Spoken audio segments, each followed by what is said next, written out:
Today on the podcast, I couldn't be more excited to have Carlos Whitaker joining me for the Soul Care series. Carlos, it's so good to have you.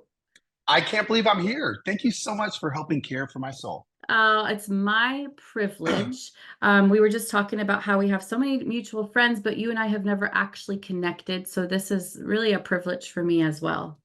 Well, and this is it. So everybody gets to hang out with us the first time we really connect. So this is amazing. Exactly. And this is why this is authentic. When I'm meeting a client for the first time, like this is it. It's just like this. Th- Hi, nice to meet you. All I know is your Nice name. to meet you. Absolutely. Absolutely. But I'm excited because the reason I wanted to talk to you specifically, the reason I wanted to process with you about this topic is because I know that you've been on a journey of Yeah. learning to connect and in deep, meaningful, life-giving ways. And when I think of connection, I think of connecting with God, connecting with others, and ultimately, one thing that we tend to ignore as the body of Christ, connecting with self, Yeah. being in tune to me and connected to myself. And I think we live in a world where it's really hard to do that. So I know you've been Yeah. on a journey of learning to connect.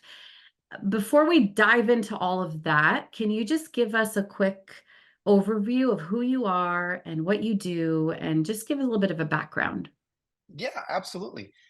Well, thanks again for doing this. This is honestly, like for me, I'm like, this is like, I need this more than anyone on my calendar knows. So like the fact that I even have this with you for a little bit is I'm grateful for. So thank you. But also, I guess I would tell people I'm an author. It's so hard when people ask me what I do because I'm not quite sure what I do every day, but I write books and then I talk about them. Many times I'm talking about them by telling stories, and those stories can be on stages with a microphone. Most of the time, those stories happen on my phone, looking at my camera. And yeah, just kind of sharing what God is teaching me and my learnings as I'm kind of living my life. And so I do that in various ways: books, speaking, Instagramming, podcasting, all of those spaces. And so I live in Nashville, Tennessee with my wife. I have 3 kids. We've got 6 chickens, 2 dogs, and a cat, and a little farm with a bunch of tomatoes and zucchinis growing all the time. So it's a blast. I'm in a sweet season. I love that. It really does sound like a sweet season.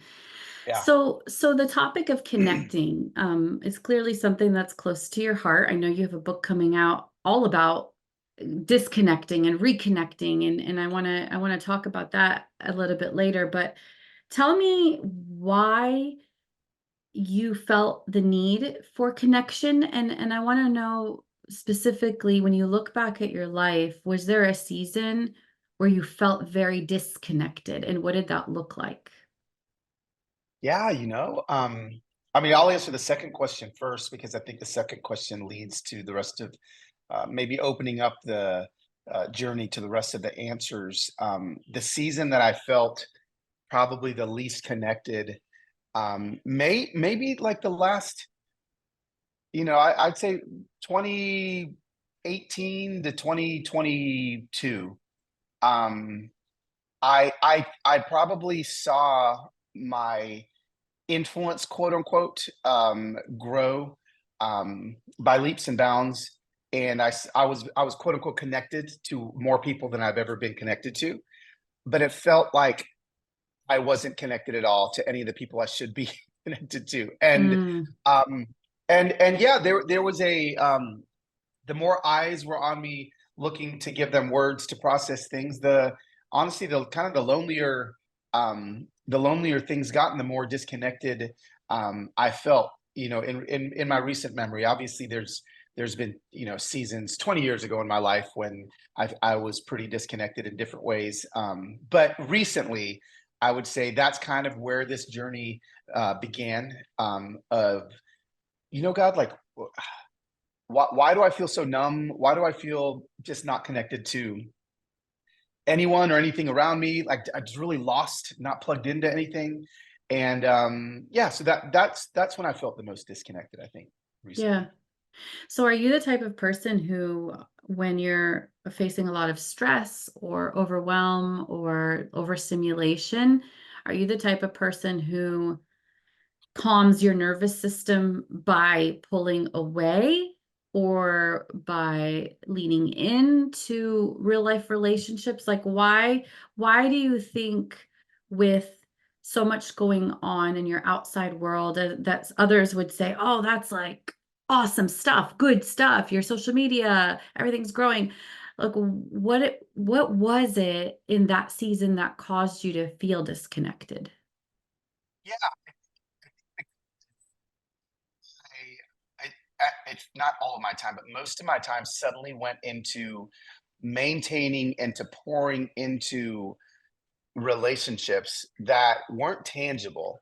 And so I just feel like they're um I I love my phone. I've seen a lot of great things happen through my phone. I think that there's a lot of great ministry that can happen through your phone, a lot of great stuff, but it's just not you can't feel it, right? Yeah. And so there was a stickiness that was missing from these.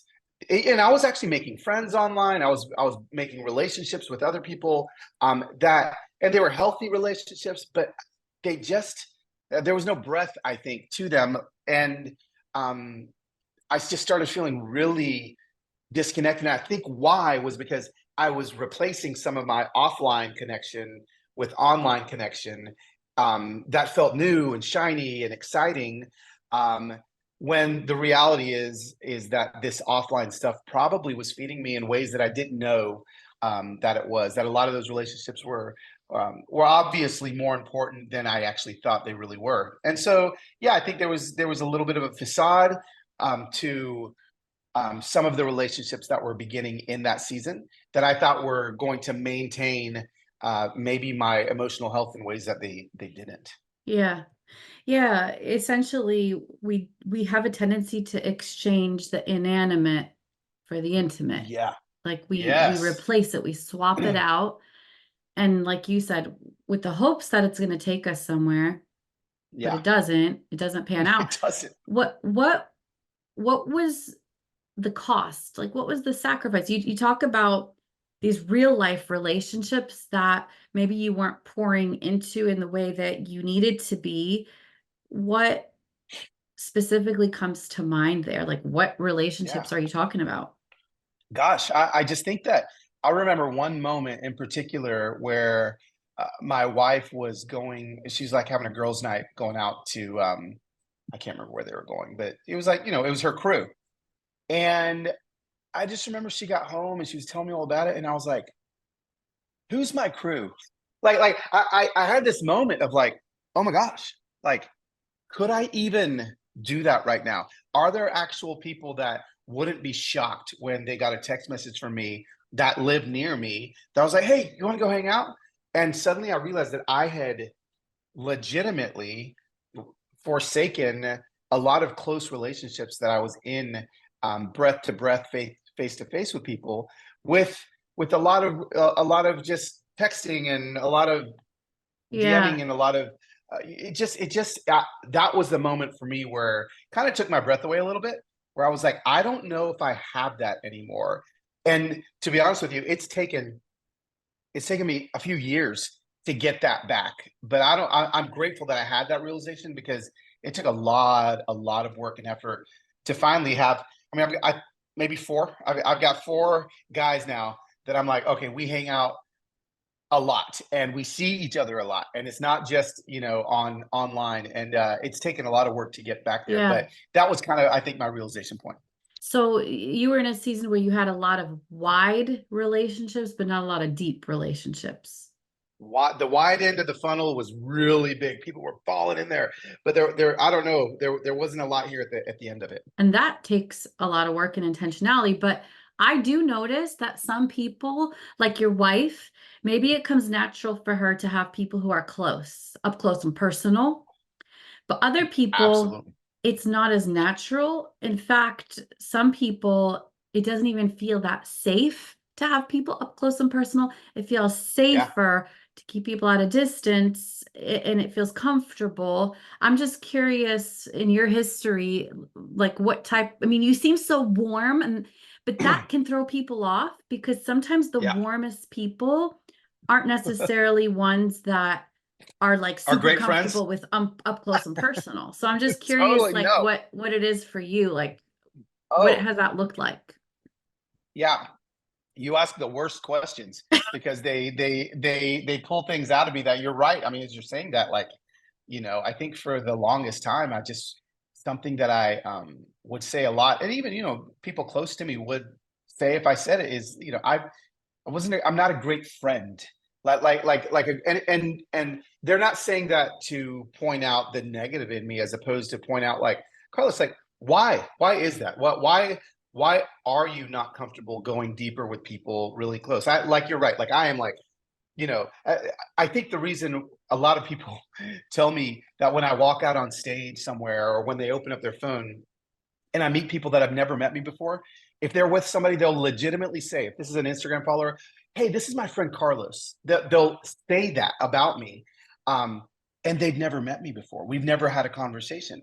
But because I think that there's a warmth to me, there's a intentionality to me in the shallows that people feel maybe an accelerated version of what real friendship would be. Whereas people that see me every day and I'm like in it with all the time, um, I've never been really good at those Mm, relationships. And so, wow, talk about taking work. Like in order to really nurture the few, I've got 4 digits on my right hand and a thumb. This is about all I've ever been able to pull off at one time friendships. But I feel like I'm so proud of myself because I've got 4 now. But it takes work, like way more work than I ever thought it was going to take to maintain these deep relationships that I finally have now. But for the longest time, I didn't have them because I think just naturally I'm just not. I don't know. Maybe I'm selfish. Maybe I just want. It's all about me. So I'm just like, hey, like this feels good to me. It's going to take more work for me to pour into this, so I'm just not going to do it, if that makes sense. So yeah, well, you asked a good that's what I question. want to dig into. I wonder, it could be as simple as selfishness of like, I don't feel like it. It could Yeah. be safety, where it just is like, if they get too close, I don't know what they're Uh, really gonna think once they get in here and yeah. see like beyond the Instagram stories, beyond the posts. Like, I Yeah. don't get to, once people come into my inner circle, I don't have the luxury of using filters anymore. I don't have the Right. luxury of what they can and can't see because now they're here and this is Yeah. like, do you think any part of it, and maybe the answer is no, but as you're assessing, is it that it's just hard for me to serve in that unconditional way and sacrifice like physically and emotionally, or is it something that has to do with the fear of vulnerability, the safety and Yeah. security of of kind of having limits of a screen? What do you think it is? I think it may be both of what you just said, a little bit of both. I think there's definitely a level of when someone that has my job is constantly in front of other people, quote unquote, performing whatever that may be, right? Making a video and then editing it and then putting it out, and then having the entire my entire planet tell me what they think about the performance that I just did, and then there's a level of exhaustion that comes with doing that, and then that level of exhaustion, I think, therefore, will lead to just a laziness around people that I don't have to perform in front of. And then so yeah, I think there is a little bit of selfishness and laziness that went into, what, like I'm getting my dopamine hits from these strangers on the internet. So whereas now I don't actually need to get that from you. And yes, and the piece that you also mentioned of like, well, I mean, honestly, like I can edit myself for my phone. Um, I can't edit on the fly for these people. So do I even want to allow them to see the unedited parts of who I am? I mean, there's times I think to myself, if we had a dinner date with some friends, or if a bunch of people are over and I just kind of have sat there and I haven't like been the life of the party and performed, I think, oh, see, look, they're probably thinking, oh yeah, Carlos is, he's not who he says he is. He's not gonna, this and that. And then I just start hiding, or I don't show up as much. Because I think maybe I do place a level of pressure on myself too, because I work in a, and again, I hate the word performance, but if we really dig deep, Yeah, there is I a think level that's of that in what, an honest yeah, word. then that's what I do. And so I feel like I can feel the pressure to do that in my real life relationships, even if my best friends are like, you don't have to perform. We love you for who Right. you are. All this. I'm like, yeah, I mean, you say so. But I've seen it happen where, people have said that as well. And then they bounced when I didn't perform well enough. So, Right.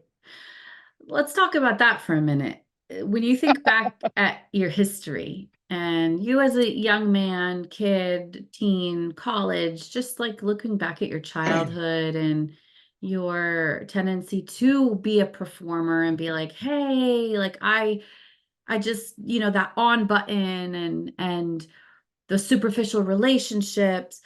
Has there been a time when you have experienced hurt where someone has bounced, where people have been like, I don't know if I have time for this? yeah, I mean, yeah, I mean, when, gosh, let me let me try to go back to like childhoodish, maybe teenage years ish. You know, I'm just maybe deeper than you want to go, but No, I'm curious to know what okay, young Carlos was like. young Carlos was a performer because I moved my family. So I've got a father who's a black Panamanian from Colon, Panama, first generation immigrant. I've got a mom who's a first generation immigrant from Mexico. So this Afro Latino father of mine, we're living in California. Then we moved to Atlanta when I was a young child, and we moved into a very nice neighborhood. My dad said, "I want to live in a nice neighborhood. I don't want to live in a bad neighborhood." So all of my friends were white.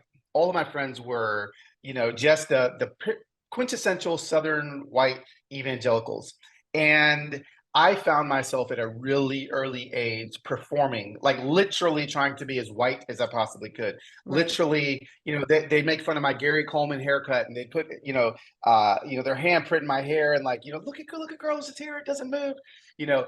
And so like I legitimately began to perform in ways that I felt like they would accept me. I began to make fun of people that looked like me. I began to make, not only be the brunt of the jokes, but make the jokes.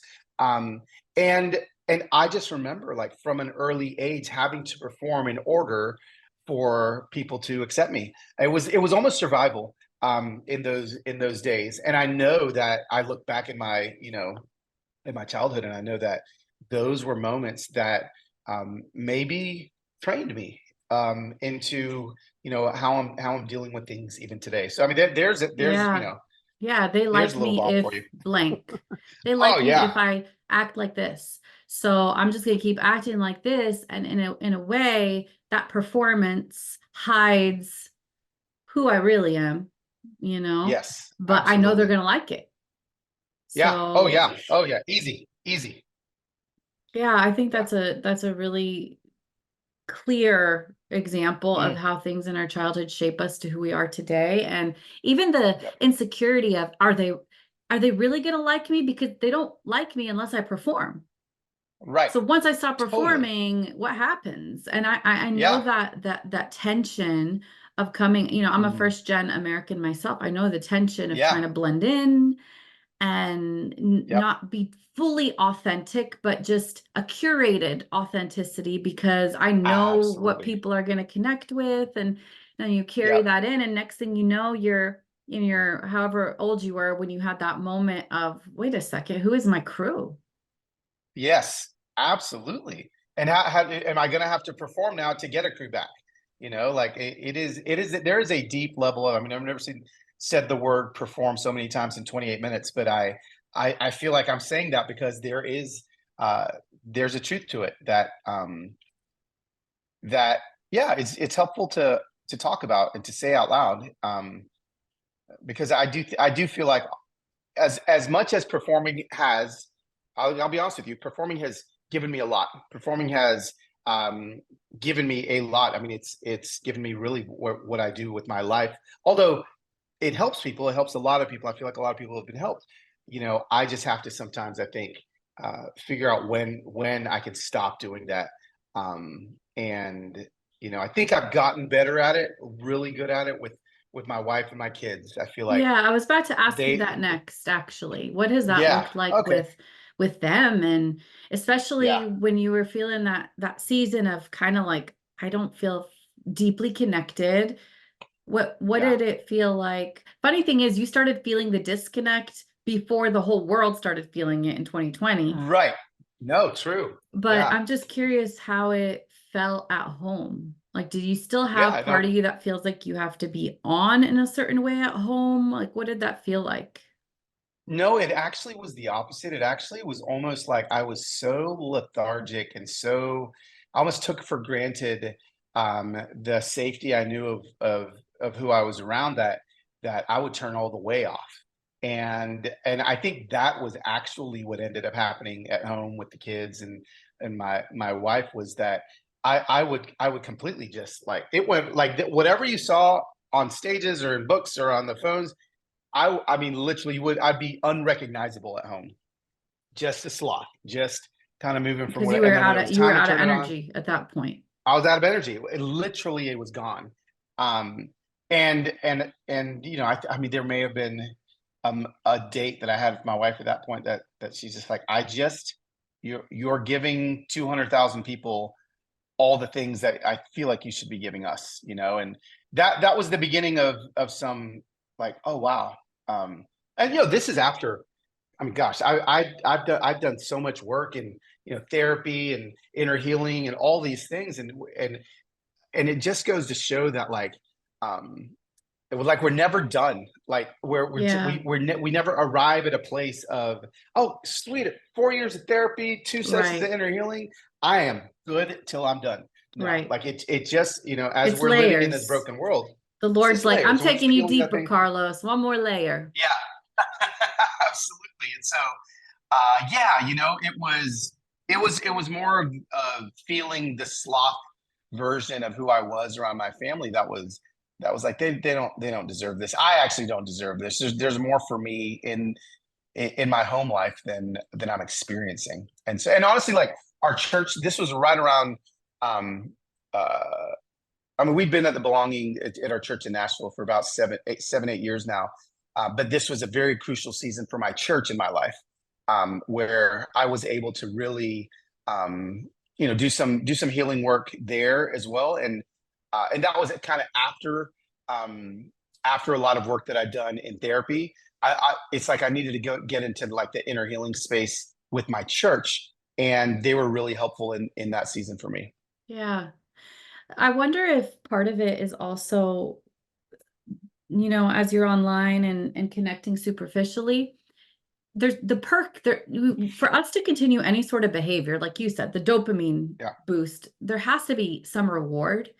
And so sure. the reward of social media and having all these followers and people that genuinely are learning from you and Yeah, genuinely are growing and genuinely are interested, I guess you could say the reward is affirmation.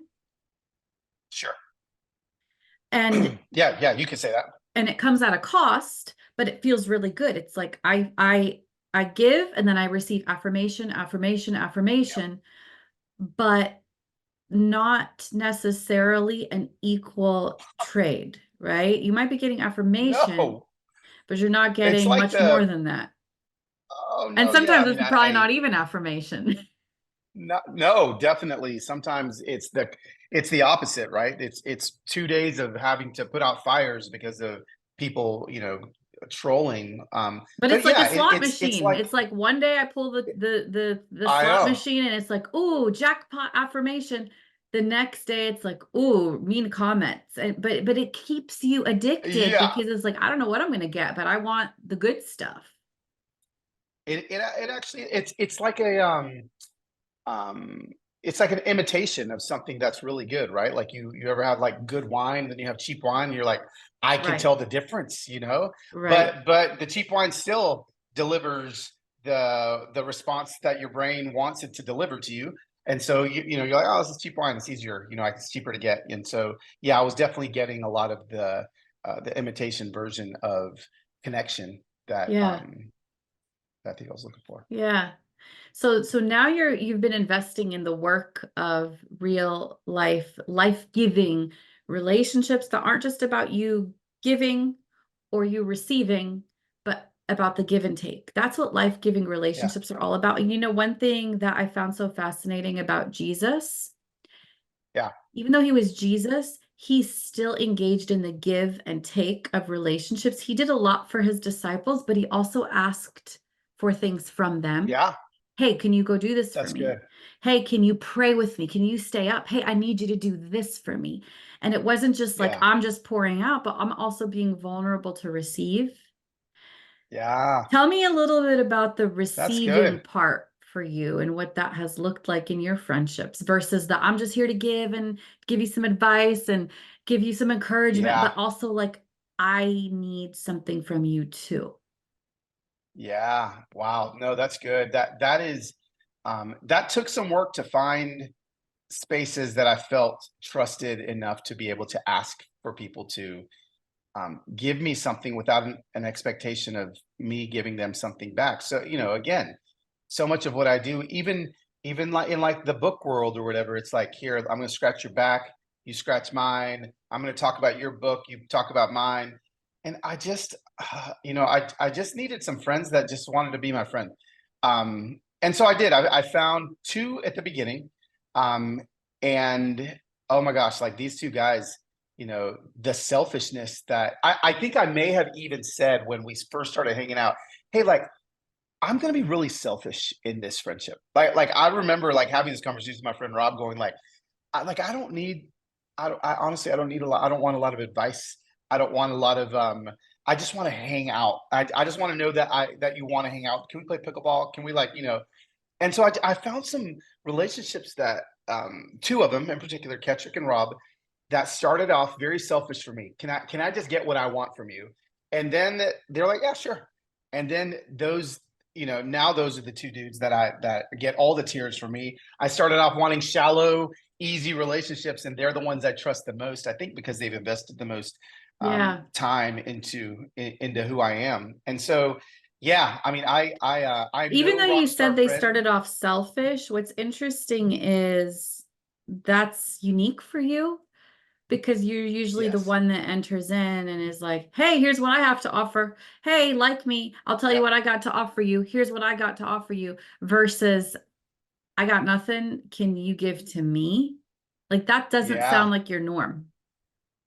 Well, it doesn't, I mean, Deborah, like there was another moment as you were talking that got me thinking um just about the whole performance piece again, right? Like I haven't really thought about that in my childhood, but even in my like young adulthood, like I was a pastor at a church, and I remember thinking like I was the worship pastor, right? And I was like up there singing, performing, I was doing my thing. It was like, oh my gosh, it was amazing, yada yada. And then once I remember asking, like, hey, can I have some help? Like, maybe can I get an intern? Can I get some? And I remember the pastor I was talking to telling me, actually, Carlos, like, this is like the words were, you're Kobe Bryant and I'm Phil Jackson, and you're the basketball player and I'm the coach. You just get on stage, you perform, you do your thing. You're really good at that, but you can't really lead people. So like, I'll be the one that kind of has a staff, and like, you're not going to have anyone report to you.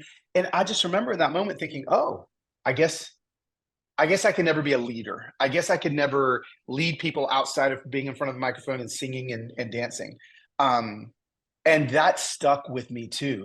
Again, I'm going back to earlier part of the conversation, Yeah. but it popped up in my head while we were talking. Is like that was another very key pivotal moment in my life where I think I really stopped thinking I was a leader at that point, because I thought, oh, I'm not a leader. I'm just a performer. I'm just a singer. I'm just, and I think it took a long time. And I probably, to be honest with you, still have moments of like, I remember that conversation with this pastor 20 years ago that he probably doesn't even remember the conversation, but I remember, oh my gosh, he said that. Maybe I shouldn't try this because maybe people won't follow me because of what he said. Like these things Hmm. follow you. I know. It's so true. And Yeah. what's interesting about all of this is that sometimes people who struggle with the things that you're talking about aren't actually selfish. They're depleted. They've got nothing Mm, left to give. So it looks selfish yeah. because it's like, I got nothing left. But but it's really people who are so good at focusing on everybody else's needs and not so good at focusing on their own needs, so that they Yeah. don't keep themselves filled in healthy ways. They just deplete, deplete, deplete, deplete. And then it's like So good. you get into your real life relationships, like with your wife and kids, and you Yeah. literally have nothing left. Literally. Literally. So Yeah. part of I the mean, journey of yeah. healing is also realizing that how you care for others is by learning to care for yourself, and what do I need? Mm, And what does that look like? yeah. And how do I ask to get my needs filled instead of always assuming that I'm the one that's there to fill everybody else's needs, Yep. you know? Yeah, absolutely. I think it can disguise itself as selfishness as opposed to depletion. And you're right. I think there were Well, they many a look days very where I just similar had enough from the, left. they look very Yeah. similar because it's like when you're depleted, you do become selfish. When you're depleted, Hmm. you're grumpy, bitter, apathetic, tired, you Yeah. got nothing left. And I think self-neglecting people are sometimes the most self-centered, because when you have reached Yeah. empty, the only person you can think about in that moment is me. And I just don't feel good, Yep. you know? But the opposite Totally. Totally. of self-neglecting is self-filling, like being a Yeah. person who is so intentional about filling up, and not to the level where we're self-absorbed, right? We're not talking about Right. like Right. Right. selfishness, but I think sometimes Christians especially, we reiterate this stuff because we're scared of being too selfish and too self-absorbed, so what we end up doing is self-neglect, and then we Mm, got nothing left. And ultimately, when you have nothing yeah. left, you become selfish anyway. Yeah. Totally. It's true. No, it is true. I've seen that in, I could even say I saw that yesterday, right? Like this is stuff that I think um, isn't something that, for me at least, is something that is just kind of conquered, and then you're on the other Yeah, side of it. It's just like, no, like right. as the seasons of a book launch, season of whatever the next big project is, I'm going to have to be selfish in a lot of those days, and I just have to make sure that it's not depleting me to the point where um, it becomes like a toxic selfishness at home, you know. So tell me how you have been countering that in this season of life. Like, how are you trying to get to the root of, we often function out of unhealthy belief systems. So for you, the belief system might be Yeah. something like, I have to perform to be loved, whatever that belief system is, and you start tweaking it and adjusting it to truth. I always talk about Yep. truth over trauma. Like my belief systems are starting to be Yep. aligned to truth. I'm starting to change what I believe, starting to change what I do. What does that look like for you to change this kind of in this season? Yeah, it looks like a lot of this. Honestly, like a lot of like, okay, if I would have found Deborah, 2 years ago, then it would have been you that gets the brunt of it. But fortunately for me, I have my person, I have my therapist in Nashville that helps me. His name's Al, and he helps me with navigating a lot of this stuff, knowing the depths of my story. So it has taken a lot of work to even get to the place with him. I think, gosh, I just am so grateful for the work that he has put in to me as I continue to do the work. So there's that. Um, and then also there's just the, as simple as it sounds, and it's really changed my life. Um, there is this complete disconnection from that I purposely do from again, these people are real, right? All the people that I talk to on the internet are real. They're real humans that are breathing every day. But it's the reconnection with people in my life, the friends, my family, my relationships in locally in Nashville. As I travel full time, it's so easy to just make friends around the world, and I'm just texting them, and those are my friends, and I'm like, no, like, how am I really plugging into my local face to face, breath to breath community? That has become so helpful for me. For the longest time, I was like this, rogue traveling. I'd show up on Sundays to, worship, at my church, but then they wouldn't see me until the next Sunday if I happened to be in town. Sometimes a month would go by. Honestly, some of the simple things that, like, I'm running the cameras at my church. I mean, I'm like in the, like on the production team. I'm tangibly doing something, serving, in the church as well, Wow. and I'm going the to pause local you for a church. second because performing and serving are two very different things. And I do feel Yeah. like the antidote to our performing is serving. Like that's how we Mm, keep it in balance. absolutely. Neither of them are bad, but Yeah. it's like the antidote to keeping our hearts in healthy places while we're performing is serving. Absolutely. I love that. I haven't really thought of it that way, but I do know for me, as it's my full-time job to be in front of the camera, that there's something healing that happens to me on Sundays when they hand me camera 4 and my little headphones. And all I do is sit there and point that thing at Alex or Henry on stage or whoever's leading worship. And it's my job to make sure that they are seen well and that they can do their lead well. So yeah, I'm serving in that way. And just, I think the more I fall in love and I do the things like that and hang out with my friends, the less performing I'm doing on my phone, the less need Yeah. honestly have Yeah. to, The oh, less I need need. another hit. Yeah, there's just the need's not there anymore. And so what Yeah. does that do? That automatically lessens the amount of time I'm picking it up. And oh yeah, so I'm healthier in that part of my life than I've ever been. Yeah. So the more intimacy you have in real life, the less connections and interactions you need online. Oh, absolutely, literally, like meals are longer, I think I read somewhere that the average American meal is 12 minutes now. And 100 years ago, it used to be like 90 minutes. And I just think like and it's again, this is something that I struggled with for a long time. But there's just so much left talking and looking in each other's eyes and spending.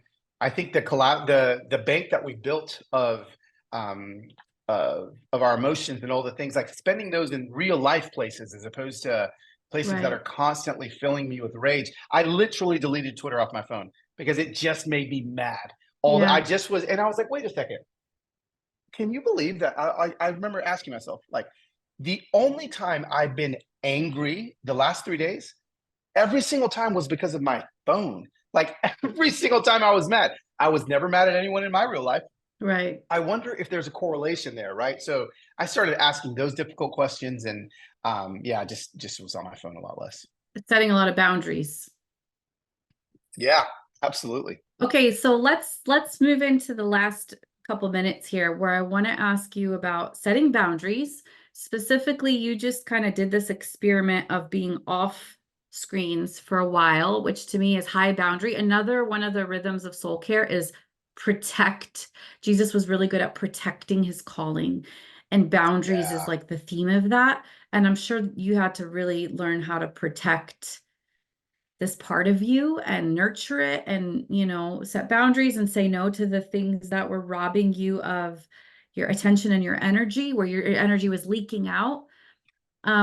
What does boundaries look like for you? Tell us a little bit about that season. Yeah. Yeah. I did. I kind of went extreme with my boundary setting, and we all struggle with our screen time and how much time. There's plenty of books and podcasts about the dangers of screens and all those things. And so I said, you know what? I haven't really seen anybody that's just gotten off of them completely. I kind of was in a season of life where I could do that. So I went and got my brain scanned by a neuroscientist and then did an experiment. And I didn't look at a single screen for 2 months, for a week under two, so 7 weeks. And then I got my brain rescanned at the end. And, um, what like that, once you make that decision, that's actually not reality, right? So like nobody can actually really do that. I was able to do Right.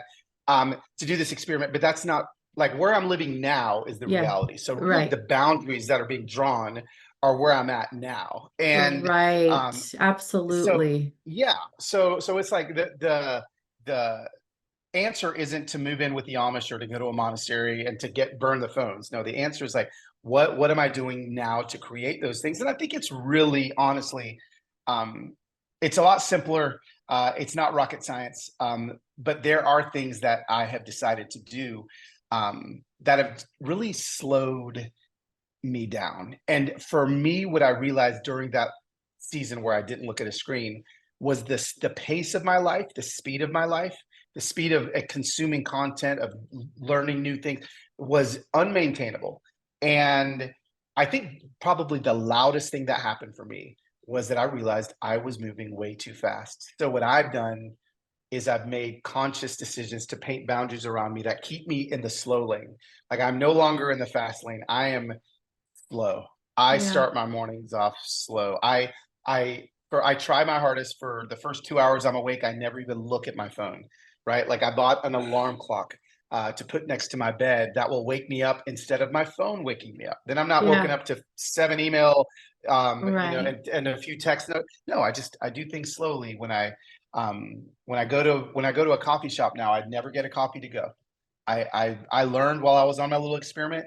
If I don't have 4 minutes to drink out of a ceramic mug, then I'm just moving too fast. And I'll tell you what, Deborah, the speed at which I live now, how I've pumped the brakes on the speed of my life, literally maybe the greatest thing I've ever done as far as like for my mental health. It's almost impossible for me to get stressed out when I'm moving this slow. And that doesn't mean I'm not like tomorrow I'm flying to Orlando, I'm speaking at a John Maxwell conference. The next day, like I'm doing all these things, but Right.